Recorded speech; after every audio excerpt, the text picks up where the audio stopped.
produced TV series, but sadly TV shows like this are almost like a needle in a haystack when you go looking on the major streaming platforms. We did think that might be set to change, but the federal government's again delayed new rules that would require platforms like Netflix to produce great Australian content. Matthew Diener's CEO of Screen Producers Australia. Matthew, let's just rave about Thou Shalt Not Steal to start with.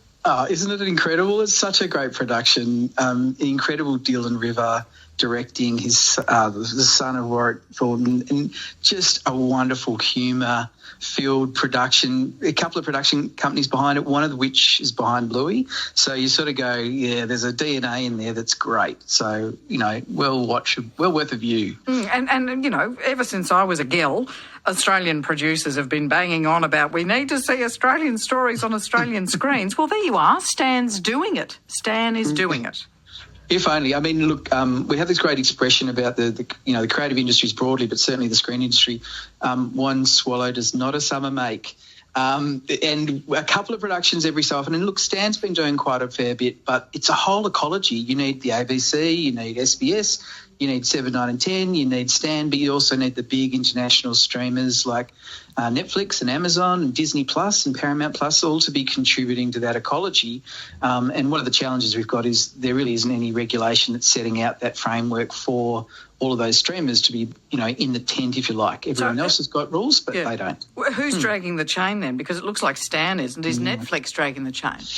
Look, Netflix is doing quite a bit, but it isn't doing as much as it would be doing in other regulated territories, so we would like it to be doing more. And look, there's been a couple of those streamers that have had sort of edicts from global, headquarters to say, pause, slow down, stop. That might be the day. We don't want any, for example, in one of them, there was a rule that came out that we saw reported to say they didn't want any production in any English language territories other than the United States. So it's sort of a bit all over the place, and there's not really a lot of children's content at all being made in the country. That's a big area that needs to be looked at, and also some of the competition issues between power imbalances between different parties in the sector. That's another bit that is regulated and looked at in other territories. So all of that is sitting, waiting to be achieved, a level of production, the type of content, the rules of engagement, that needs to be sorted out because we're dealing with such big global monoliths that are shaping our culture. And, many of them are doing a good thing, but many of them need to be doing more, and some of them not doing very much at all. Matthew Diener is the CEO of Screen Producers Australia. The federal government is delaying the new rules. I understand because they're concerned that it might interact or breach Australia's free trade deal with the United States. Note to Canberra, Donald Trump was just elected and free trade went out the window. He's going to put tariffs on anything he likes. I know. It's an interesting time to be talking about this, isn't it? But, yeah, look, in 2004 we constructed a free trade agreement with the United States.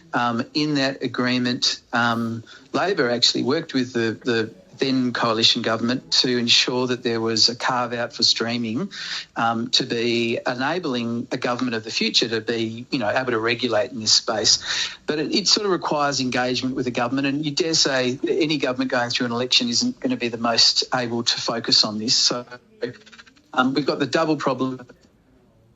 You're just breaking up on me there. Just come back to where you were. Yeah. Is that better? We've got the double problem of the American election going on, and then we've got our own election probably next year in May. Let the pundits decide. But that is distracting the capacity, I think, of the government to resolve this. They need to be talking to each other and be clear about this. And we need to have certainty and rules that are able to withstand the test of time.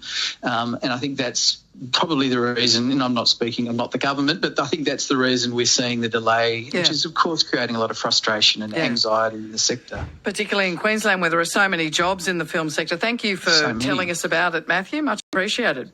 No problem, Ellen. Matthew Diener, CEO of Screen Producers Australia. Now, this is